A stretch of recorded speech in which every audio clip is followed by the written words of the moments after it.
We are in the middle of Perek, or at the beginning of Perek Yud Aleph. We got into a couple of psukim last week. Let me just do this. All right. Can everybody still see and hear me? Yes? Good. Thumbs up. Excellent.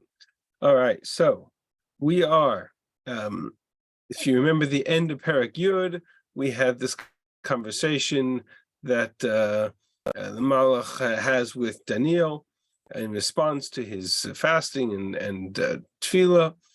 And we began Perek Yud Aleph. We spoke last week about the setting, Bishnat Achat, that he says to Daniel that he came to him at the beginning of the first year of the Yavesh Hamadi, and he tells him the future of the Persian Empire is limited, its future is going to end, and eventually a fourth king of Persia will arise, who in his wealth will awaken or stir up the realm of Greece.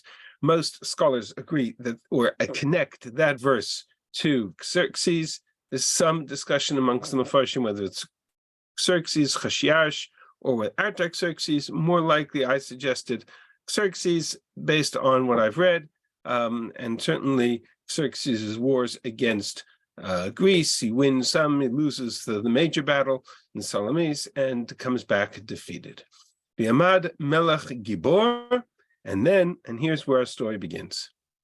Bi'amad Melech Gibor, a mighty king. This stirs up the realm of Greece, and from Greece a mighty king shall arise. Umashal mimshal rav v'asa kirtzono, and he shall rule with great dominion and power, and do as he pleases. And almost unanimously, this verse is understood to be a reference to the conquest of Alexander the Great, which is followed immediately by a description of Ukiomdo Tishaver Malchuto. After he dies, remember Alexander the Great dies very young. I think he dies age of 33, if I'm not mistaken, which was before. And his kingdom shall be broken into the four corners, four winds, four corners directions, but not to his posterity or his children, nor according to the power of his dominion. His kingdom shall be uprooted, and others besides those shall rule. And essentially understood to be a reference to what is referred to in the literature as the War of the Diadochi, or the successors to Alexander the Great's empire. And I need to, at this point, I'm going to stop for a second before we read the rest of the parak and just put some perspective into this verse. What we're about to read is probably one of the most dramatic, dynamic, and complicated chapters in the book of Daniel, and probably in Tanakh. Complicated not because it's difficult to understand. It's cryptic, but it's not hard to understand. It's clearly, and he says so here, that this fourth king will awaken Greece, and so the rest of this parak is about Greece. And what makes it so fascinating is that once you start to decipher the references from Alexander the Great, the War of the Diadochi, and then what continues, and he'll make it very clear that his focus on two major powers, when he refers to as Melech HaNegev, the king of the south, and Melech HaTzafon, the king of the north, known typically as the two major powers in the aftermath, after all the wars settle down, of the Talmai dynasty in the south and the Seleucid dynasty in the north, what eventually becomes known in terms of the names of the kings. So we're going to go to that in a moment. And his story will take us all the way to the end of, through to and inclusive of Antiochus Epiphanes, Antiochus IV, and the beginning of the story of the Hashmonean revolt. I want to say that again. The story, as it's understood by the Mefarshim, almost unanimously, and by scholars both Jewish scholars and Christian scholars and academic scholars essentially understand this chapter as a extraordinarily detailed depiction of the story of Alexander, of the war of the Diadochi, the Talmai and Seleucid dynasties, and eventually the story will focus on Antiochus IV and the story of the Hashmonean revolt. The great mystery that we are going to partially touch on is who and what, how is it come to Daniel that Daniel has this vision of the story of Hanukkah, and why it's so important for Daniel to focus in this context the story of Hanukkah. The latter question we'll address B'ezrat Hashem next week. But you understand that this prophecy, and we're going to read it, is extraordinarily detailed. He doesn't just talk about generalities. He gives specifics, specific wars, specific context, not by name, but certainly by context, specific unions and marriages, and attempts to this one to poison that one, into and this one offers his daughter in marriage to that one, and then this daughter is assassinated by that person. The level of the detail that we're going to read, and I'm going to read it through with you today, is really quite extraordinary. And so it's so extraordinary that I will tell you that it really is at the center of, actually I'm going to stop sharing for 1 second. It's so detailed that it stands at the center of one of the great controversies around biblical scholarship.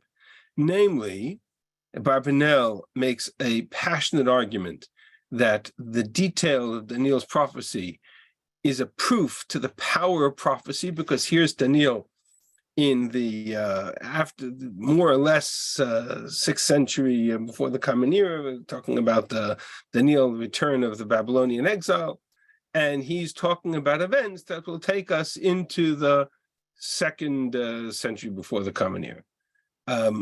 And so he's talking about events that will happen several hundred years after his time, and he's doing so with great detail, more detail and more specifics than any other prophecy in Tanakh. Tanakh generally speaks in generalities, not in, sorry, I'm not sure why my, hang on 1 second, I need to take care of something. Okay, is my, can you all see and hear me? Yeah, I don't know, I'm getting a message that my internet is low, but you can all hear and see me, yes? That looks fine. Okay, great.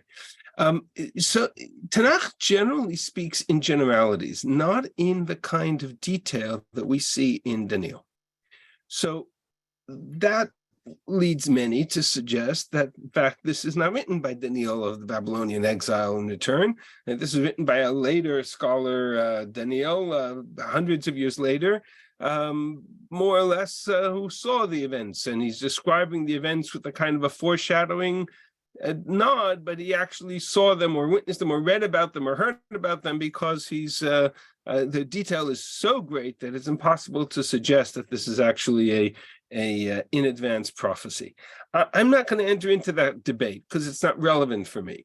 Meaning, from a perspective of Tanakh, I take Tanakh at face value that we're dealing with a book of prophecy. It has the seal of the Anshe Knesset HaGedolah. It has the stamp of the approval of Chazal. When it was written, whether there's one Daniel or two Daniels is a debate that's, to a large extent, not relevant. Daniel is, as somebody pointed out, more or less we argue that we take the position that Daniel is a Navi, and like all Naviim, I'm prepared to take the message at face value. It's less relevant for me if somebody's really intent on saying that, no, he can't be in the 6th century before the Common Era, he has to be in the 2nd century before the Common Era because he's witnessing the events that he's describing. If that is really where a person's passion lies, then that's fine. I'm not going to argue with it, because at the end, it doesn't change the message that Daniel is trying to convey. And so part of what we're trying to learn in this chapter is he describes the extraordinary story of hundreds of years of Greek rule and the wars of the Diadochi, and particularly the wars between the Ptolemaic and Seleucid dynasties, the real question we have to ask ourselves, which we're going to ask today and try to address next week, is why? Why is this so important? Why is it so relevant to Daniel? Why does he spend so much time describing this in such detail? All right, so now I'm going to go back to the text, and we're going to jump in. So we're in verse 4, and I'm going to read it through, just from a cursory read, not a lot of it's going to become clear. I'm going to read it through with you. It's a long chapter. And then what I want to do is take a look at a couple of ways of understanding it that I think will help us sort this out. The king of the, sorry, I skipped a verse.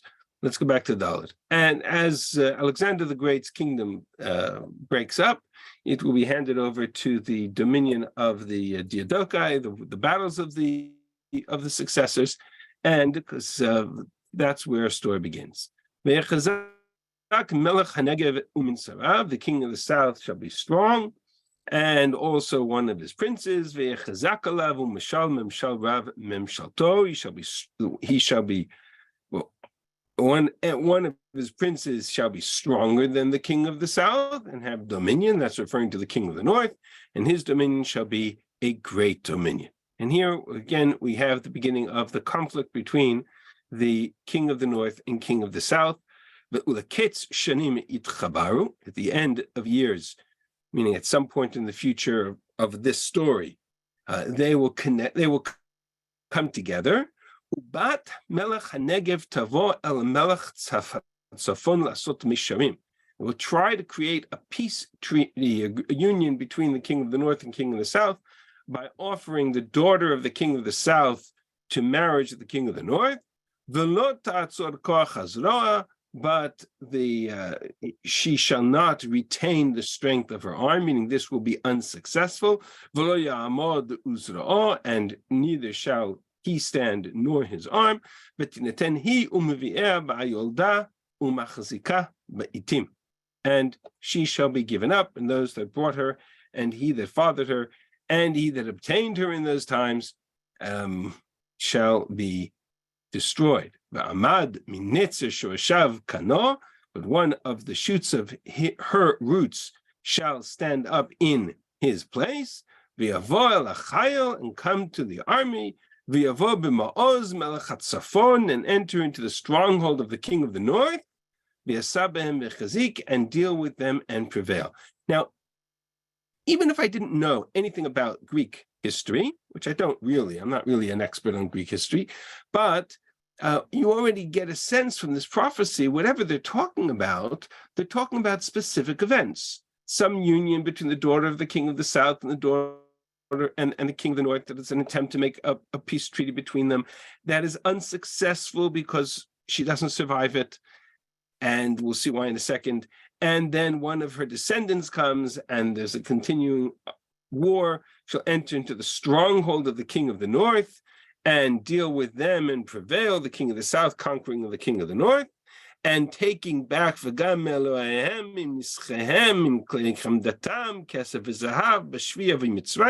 and he shall take, this king of the south that conquers and defeats the king of the north, shall take their gods and molten images and precious vessels of silver and gold and bring them into captivity in Egypt.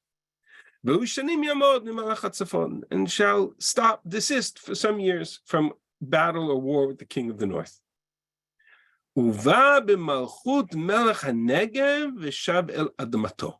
shall come into the kingdom of the south, return to his own land.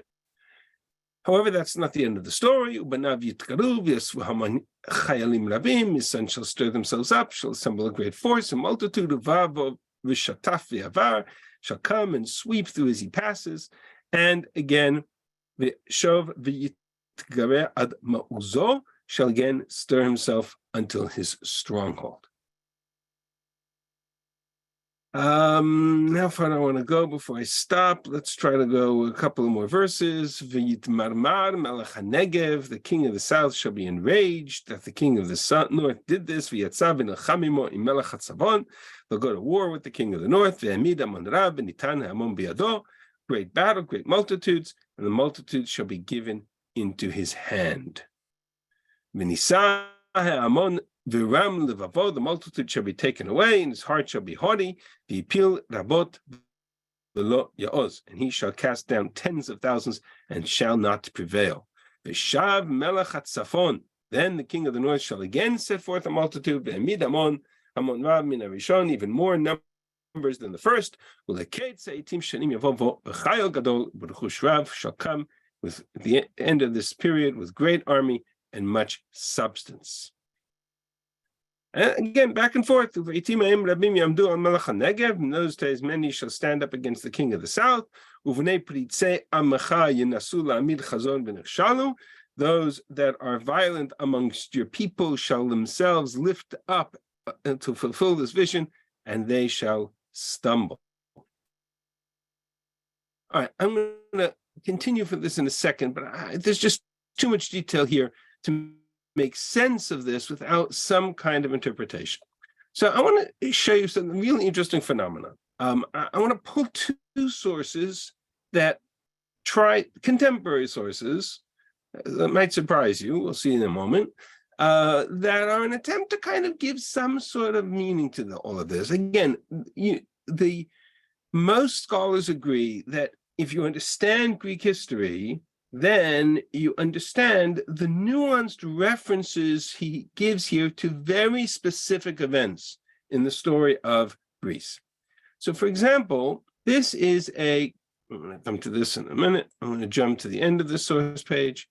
This is a summary of the events of Greek history as they pertain to these verses. By Rav Meidan. Rav Meidan is Rosh Yeshiva B'Yeshivat Har Etzion. He's contemporarily one of the great Tanakh scholars of our generation. Wrote a book on Sefer Daniel called Daniel Galut V'Yitgalut, and he describes these verses and connects them to specific events in the story of Greek history. Now, it's easy if you put this side by side, which I'll do for you in a moment, but to understand. So the first, actually, you know what? Maybe I can do this. If I do this.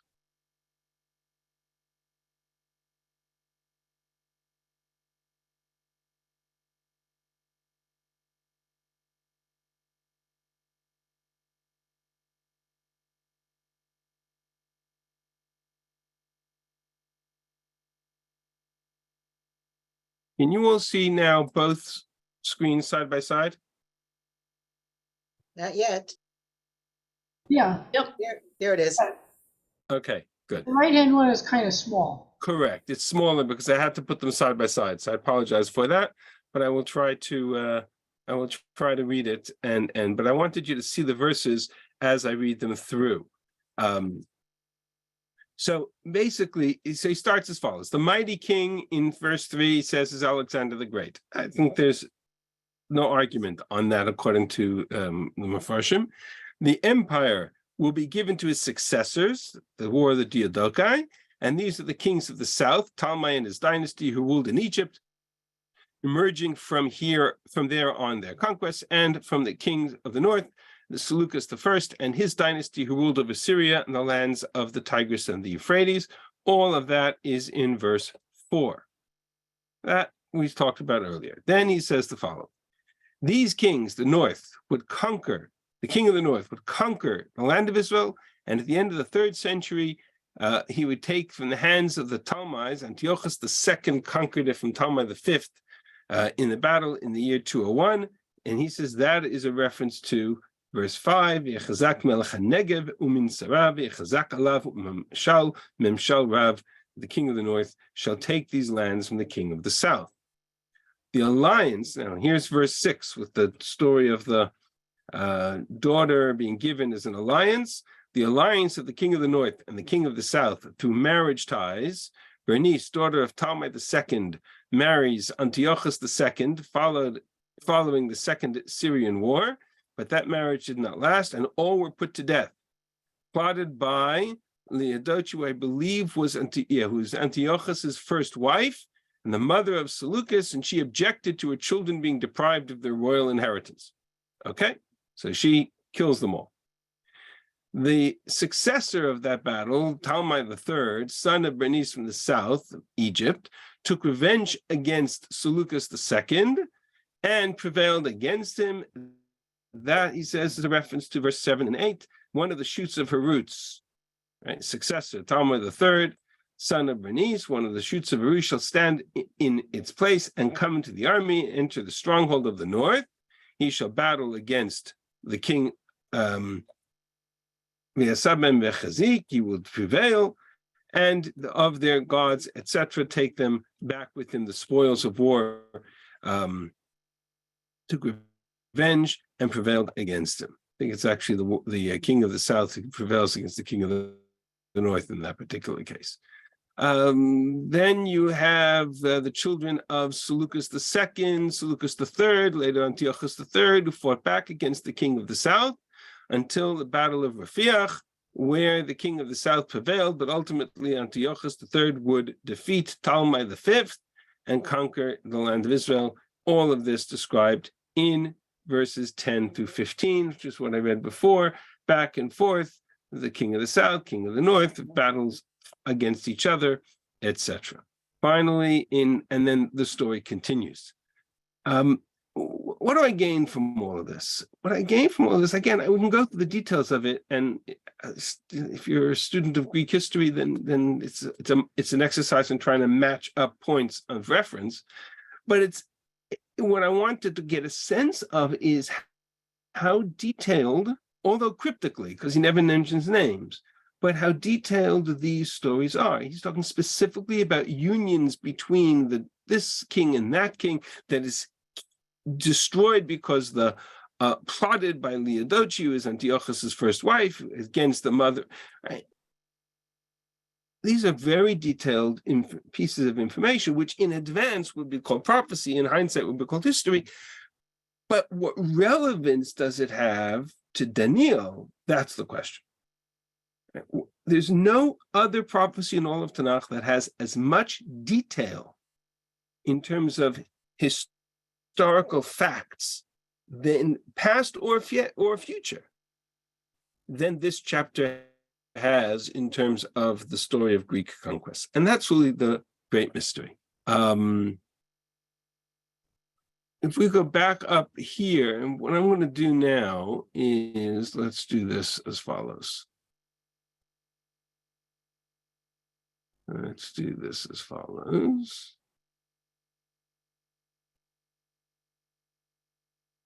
I wanted you to get a sense of that all. Let's do this now. This is the source page that I sent you. So the other source that I found, what I wanted you to get a perception of was how the contrast, right? Here's Rosh Hashiva of Shivat Har Etzion, one of the great Tanakh scholars of our generation, essentially ascribing to this perek a detailed connection to the history of Greece. Now, we're going to read a little bit further. We got up to about Pasuk Tetvav. We're going to read a little bit further. What is important to note is that some of the Mefarshim will take this history even up to the future and into the Roman conquest of the destruction of the temple, where Erev Tisha B'Av, and even further into the time of Yemot HaMashiach. We've already argued several times in the course of our study of the Sefer that Daniel probably doesn't see that far in advance, and that the furthest he actually references is most likely Greece, for reasons we have yet to identify. Why is his vision focused on Greece? I will argue, and I'll make that argument next week, that Hanukkah, or Greek history, and the Jews' revolt against Greece in the story of Hanukkah is probably the primary message of this whole section of the book of Daniel, if not the very purpose of the writing of the book of Daniel.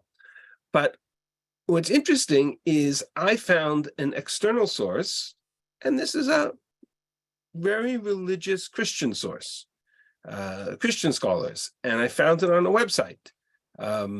Here's your link to the website, angelfire.com. I'm not promoting it or promoting its theology, but I just wanted you to see that this is a comparison chart of the prophecy of Daniel 11 with the history of the Greeks. And what it does is literally line by line match up what each verse refers to. And I copied and pasted this text into, just to explain the source page, into this source page, which I have uploaded for you in this context. Right, here's the reference. And literally, I took verse by verse, here's the Hebrew and the English, and this website's description of what event is being discussed. So it starts, as I said before, about the fourth king, who is, most scholars agree, is Xerxes, and from Persia, who brought the strength of the Persian Empire against Greece, burning Athens to the ground and attempting to push into the southern peninsula before suffering defeat at Salamis. And then the mighty king Alexander the Great, who dies, and before his 33rd birthday, and he plunged the empire into a war of his disciples or his generals, or the Diadochi, who fight for control.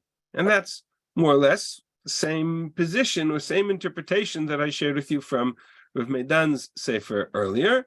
Ptolemy I was one of Alexander's generals who took control of Egypt.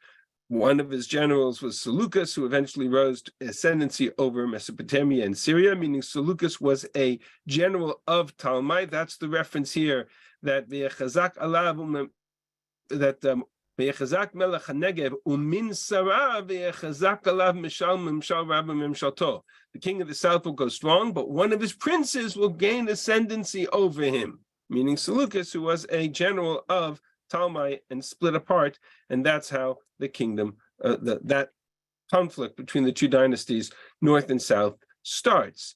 Ptolemy I dies, and Ptolemy II eventually arranged an alliance with the Seleucid king Antiochus II, in which Antiochus was to marry Bernice, the daughter of Ptolemy II. However, Antiochus had already had a wife named Leodochi, and she did not take kindly to being divorced. So she conspired to have both Bernice and her infant son assassinated. Antiochus II was subsequently poisoned.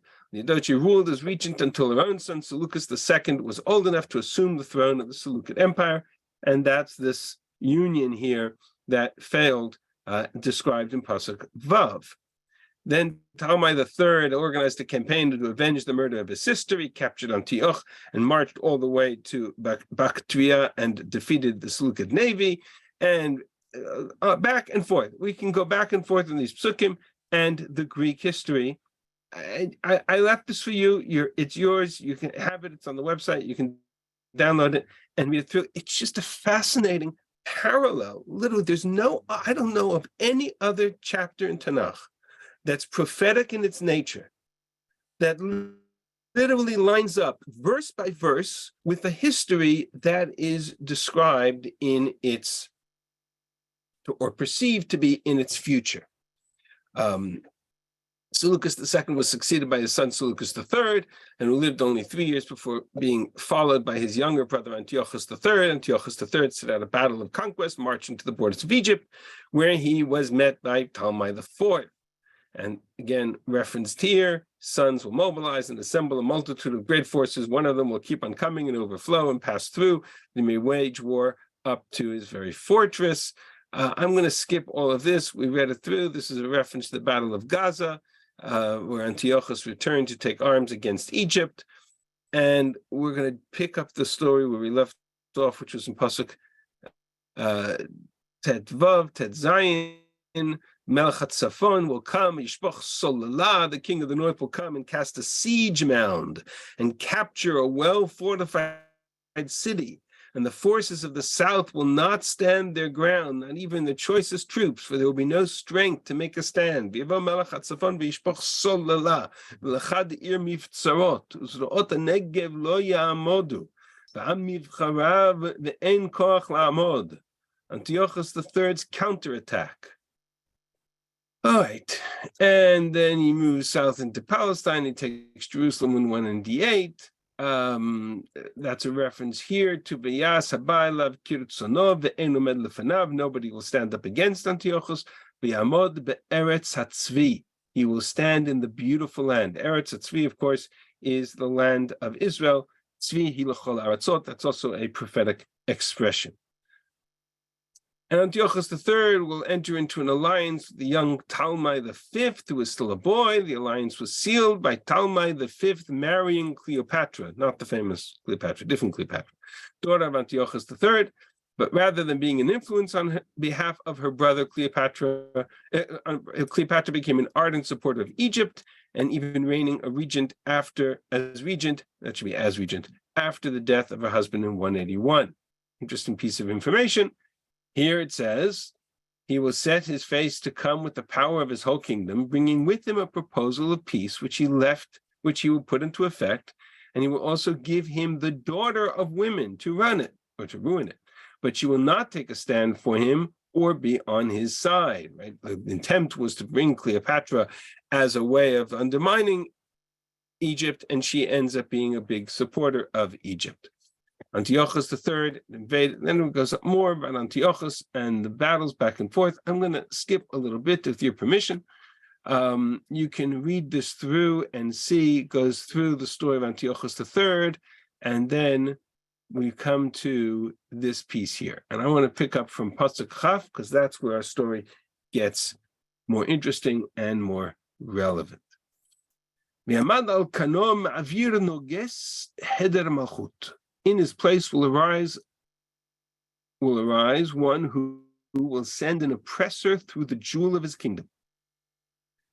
Within a few days he will be shattered, but neither through anger nor in battle. Antiochus III was killed by an enraged mob when he attempted to rob the temple of Bel and pay the Roman demands. Seleucus IV succeeded to the throne and sought to make funds from the temple, to take funds from the temple in Jerusalem. That's mentioned in the book of the Maccabees. He was eventually poisoned, not through battle nor through anger. And in his place, here's where our story begins. Yamad al kano nivzeh. In his place will come a despicable person. The person on whom the honor of kingship has not been conferred. Uba b'shalva, he will come in time of tranquility. Bechazik malchut b'chal kalakot, and he will take the kingdom by intrigue. And so here's where the story turns to. When Seleucus IV was murdered and his son Demetrius was the next in line for the throne, but the realm was instead taken by Antiochus IV, second son of Antiochus III, who took for himself the title Epiphanos Theos, which means God manifest.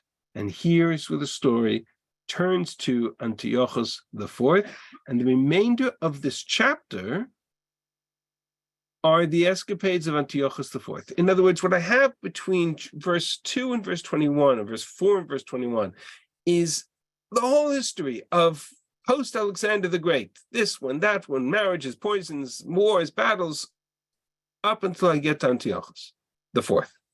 From Antiochus IV, the story now takes a much more detailed turn to chronicle the events of Antiochus IV.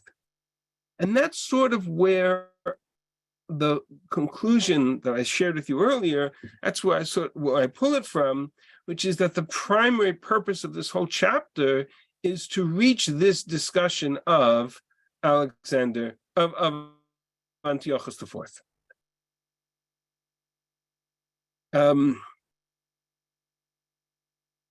Overflowing forces will be flooded away before him and shattered, and also the prince of the covenant,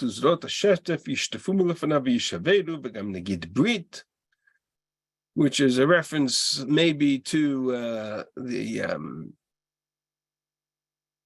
wars of Antiochus IV, who was eventually Talmai II attempted to regain the lands of Palestine from the Seleucids, but was eventually defeated and captured by Antiochus IV. The Egyptians responded by taking the brother of Talmai VII and making him the new king of Egypt. Antiochus IV responded by invading Egypt, back and forth. And in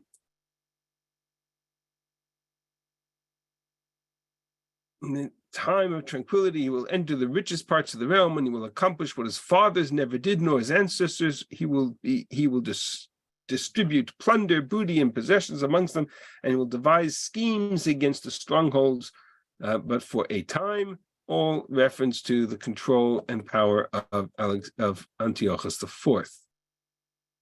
I'm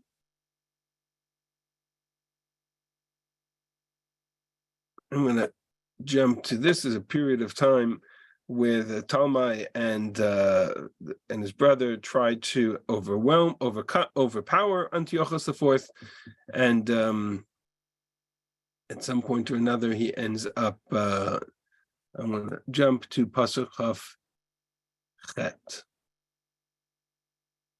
Then he will return to his land with much plunder, but his heart will be set against the holy covenant, and he will take action and then return to his land.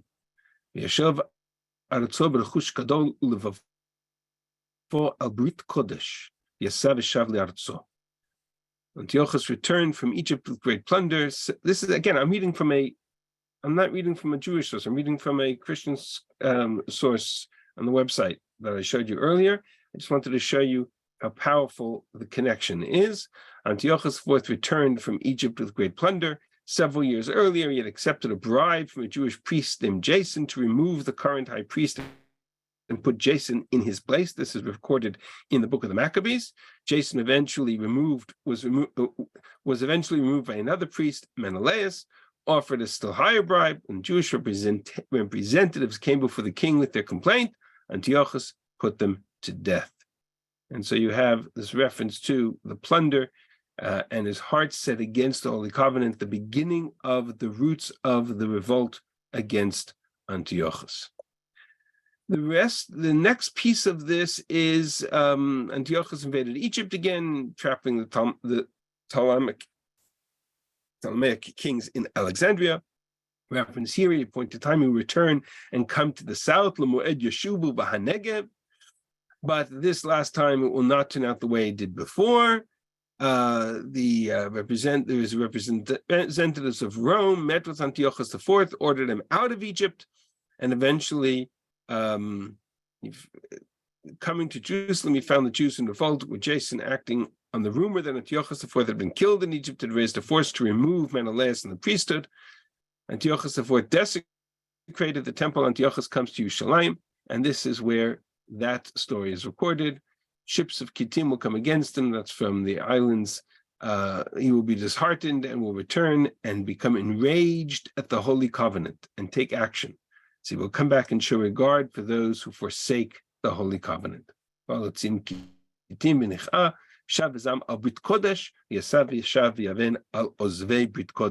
talk about this phrase, Brit Kodesh, next week, and how many times it is referenced here.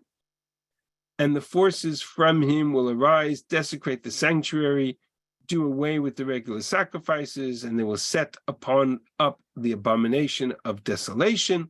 This is a reference again to the desecration of the altar. Antiochus desecrated the temple, stopped the regular temple sacrifices, set up a statue of Zeus, and who's in the temple with the features that were made to resemble Antiochus IV, a reference to a Siru Tamid, removing the daily offering, and in its place setting up a Shikutz Mishomem, a abomination or idol in the temple. By smooth words, he will turn to godlessness those who act wickedly towards the covenant, but the people who know their God will display strength and take action. This is already the beginning of the revolt of the Maccabees, and the story of the Jewish revolt divided into those who are Mashi'ei Brit, those who are godless in their attitude towards the Brit, and those who are loyal to the Brit.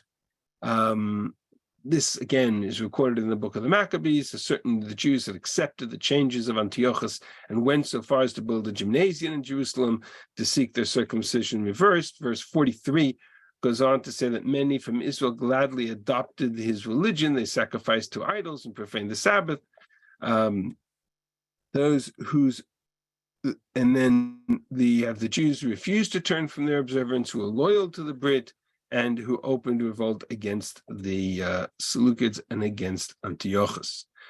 Umaskilei am yavinu l'rabim, those who have insight among the people will offer understanding to the many.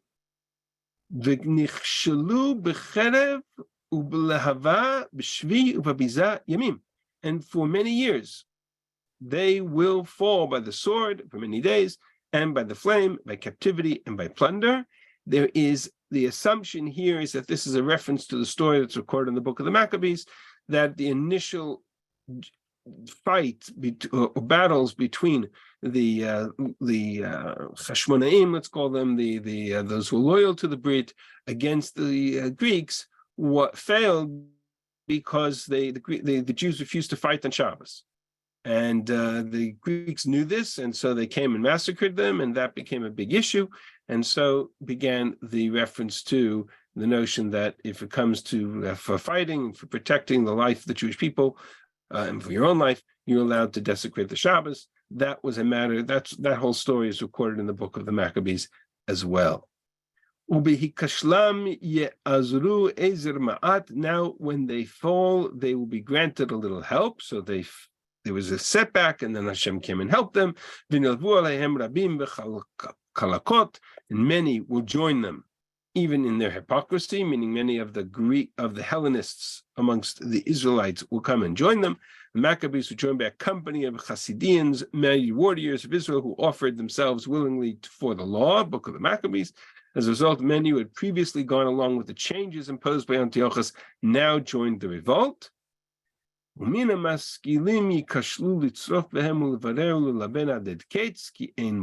some of those who have insight will fall in order to refine, purge, and make them pure until the end of time, because it is still time to come. The Mattathias, leader of the revolt, died. Many of the Maccabees, right, the 5 children of Mattathias, also died eventually in the battles against the Greeks. Eventually, the Maccabees managed to retake the temple, purify it, and restore the worship. And of course, that's the story of Hanukkah, all alluded to in this end of this parak. So, and that more or less is where the story part of it ends. What remains in the rest of this chapter is a kind of summary of Antiochus's career and Antiochus's battles. And so it's unclear exactly what it's referring to, but it's more or less a reference to Antiochus. Asa kirutzono hamelech. The king will do as he pleases. Yitromem yitkadel al kol el. He made himself greater and mightier and more haughty than any other god. V'al el elim yidaber niflaot. He will speak monstrous things against God of gods. V'tzliach ad kalazam. He will be prosperous until the indignation has been finished. Ki nechratzan ne'asata. For that which is decreed will be done. He will show no regard for the God of his own fathers, or for the desire of women, nor shall he show regard for any other god.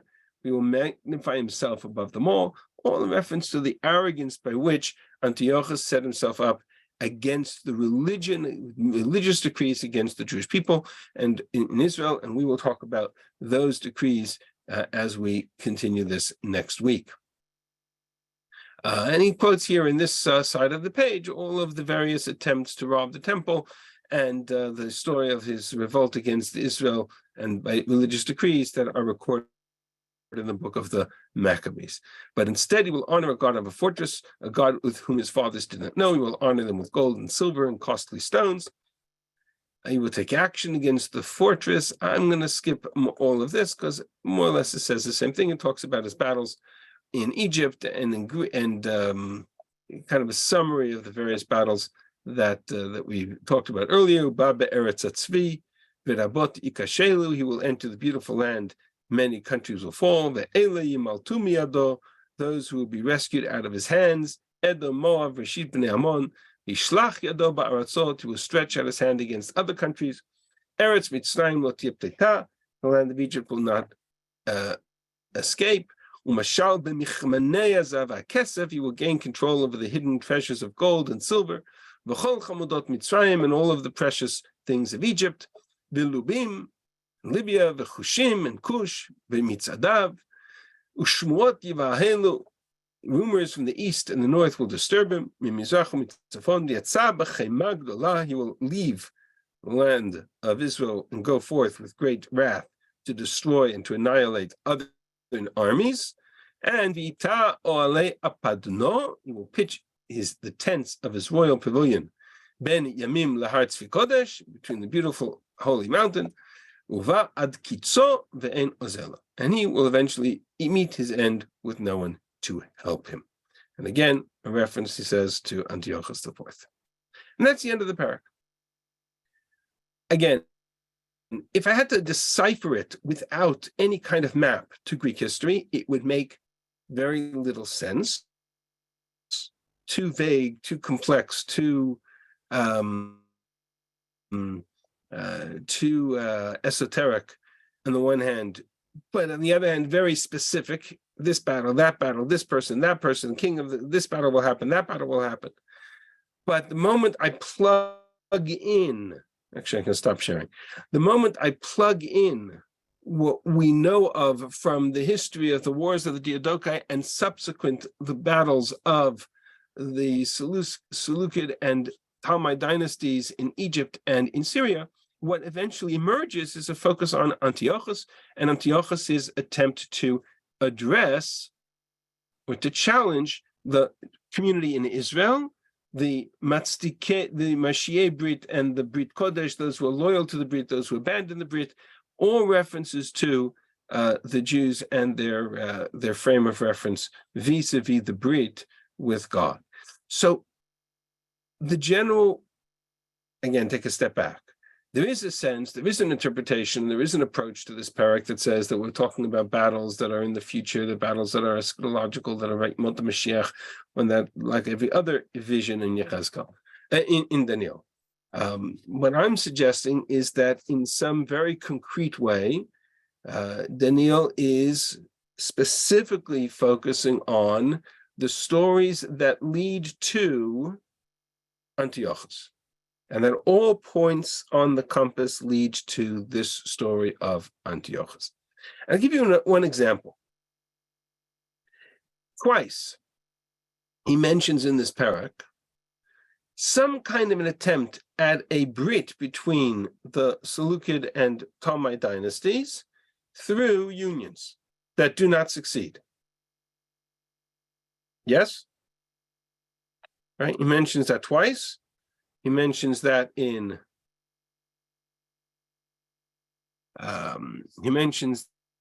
let's do it in this version of the text, be easier to find. I think it's in Pasuk Vav. First one is in Pasuk Vav. L'keit sheni yitchabaru. They will attempt to form an alliance. The daughter of the king of the south will come to the king of the north and carry a peace agreement, but she will not retain. She will not be successful. And that she'll be poisoned by the jealous first wife, Bernice, and she will come and kill him. And then, okay, so that whole story, that whole attempt at a brit fails. Then there's another attempt at just such a union, and that is with Cleopatra. Let's go back down here. Antiochus III will enter into an alliance with the young Ptolemy V, who was still a boy. Alliance was sealed by Ptolemy V marrying Cleopatra, daughter of Antiochus III. But rather than being an influence on behalf of her brother, Cleopatra became an ardent supporter of Egypt. And that is all referenced here in this verse. And he will set his face to come with the power of his kingdom, bringing with him a proposal of peace, which he will put into effect. And he will give him the daughter of women to ruin it. But she will not take a stand for him or be on his side, but rather she will end up supporting the other side, which is, of course, Egypt. So not only is there a description of the wars that take place, but there's a description of these two dynasties that at various moments in history try to come together, try to create a union, but they just can't because there's too much intrigue, there's too much revolt, there's too much poison, there's too much one killing the other in order, or changing sides in order to really create any kind of lasting brit between them. Does any of that sound familiar to us?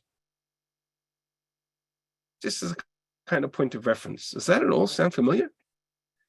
Do you remember way back when we were looking at Nebuchadnezzar's dream, and back in chapter 2, we had a dream that Nebuchadnezzar couldn't remember, he didn't have the details, and Daniel has to come to him and explain to him what that dream is. Remember all of that? Way back when we first started the book.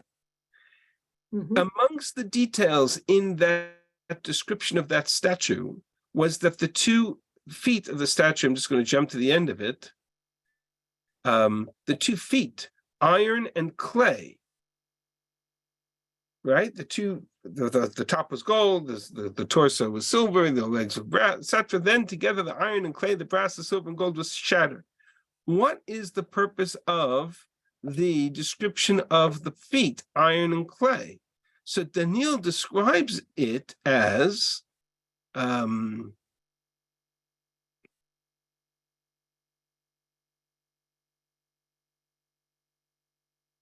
4th kingdom shall be strong as iron, for inasmuch as iron shatters and beats down all things, iron crushes all that and all these it shall shatter and crush. As to the feet and toes you saw, part of clay and part of iron, it shall be a divided kingdom, but it shall have the strength of the iron, as you saw, and mixed with clay. And as the toes of the feet were part of the iron and part of the clay, so too part of the kingdom shall be strong, part broken. And as you saw the iron mixed with clay, they shall mingle themselves with the seed of men, but they shall not cleave one to another, even as iron does not mingle with clay. You can attempt to create a combination of them, you can attempt to reunite the kingdoms with them, but they shall not mix.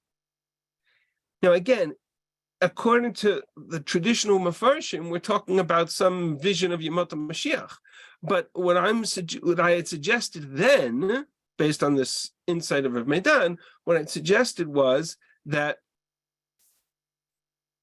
sorry, my internet's going, was that, you still see and hear me? Yeah, now we can.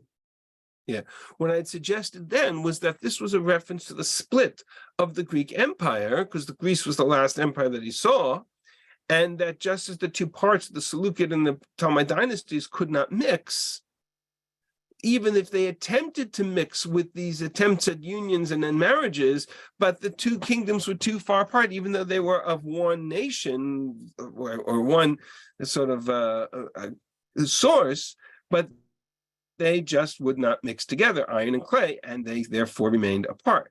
So in other words, what we had suggested back in chapter 2 was that the furthest point in which Daniel perceives in his vision is the split of the Greek Empire,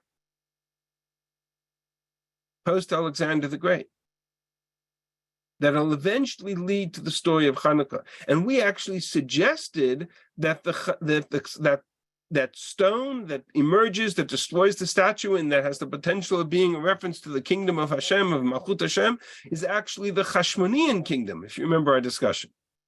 And the potential that Daniel invested in the revolt of the Chashmonaim and the possibility of establishing Jewish sovereignty and as kind of a successful effort to reestablish the kingdom of Israel.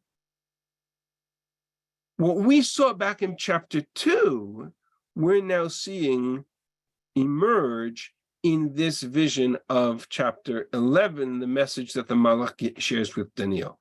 There's a series of wars back and forth between North and South, king of the North, king of the South, all of that referring to the conflict between the 2 empires, Seleucid and Ptolemaic dynasties, eventually leading to the revolt of the Chashmonaim. Why Daniel's focus is so driven by the kingdom of the Malchut, the revolt of the Chashmonaim, and eventually the kingdom of the Chashmonaim, that we go all the way back to chapter 2 to the beginning of the Sefer.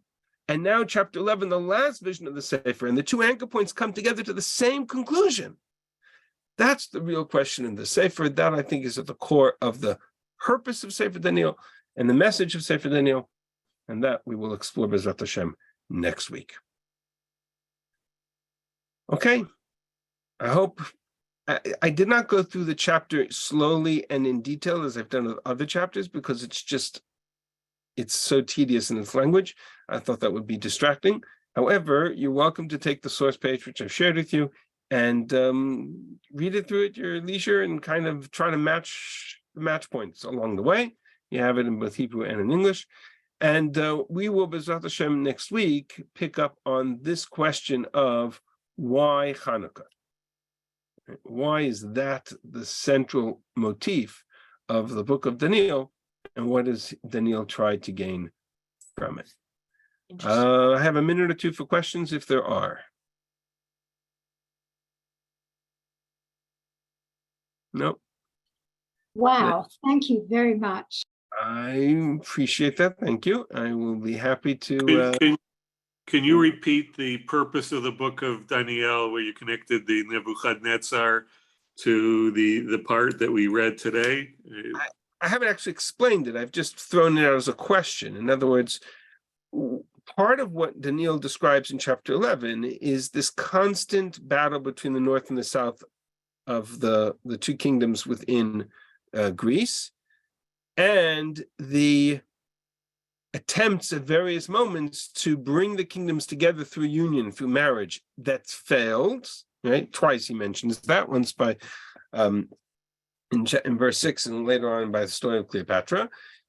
In chapter 2, when he was describing the statue of Nebuchadnezzar, and Nebuchadnezzar's statue also ended up with feet of clay and pottery, clay and what was the reference?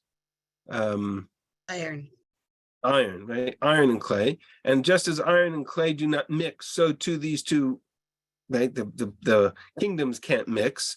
Eventually, that'll all be destroyed by this rock that represents Malchut Hashem. So we suggested then that this was a reference to the split of the kingdom in the Greek Empire, and that eventually that rock represents Malchut, the kingdom that the Hashmonaim created. We didn't explain why. We just said that that was the most plausible explanation of chapter 2. Now we see it again in chapter 11. In other words, the two parts of the book, beginning and end, come full circle to the same message. So that's really what I think is so powerful about, I think I've lost the connection, right? That's really what's so powerful about this connection to the Hashmonaim, to the Greek. It seems to be a motif within the story of the book. And so that's what we're gonna have to explore next week in more detail to try to understand why that was so central to Daniel. All right. With that, Thank you. Thank you. a pleasure. Much. I will try to Fasti, fix have a my minute. internet issues, but for now, I appreciate your patience. Tom Mo'in. See you next week.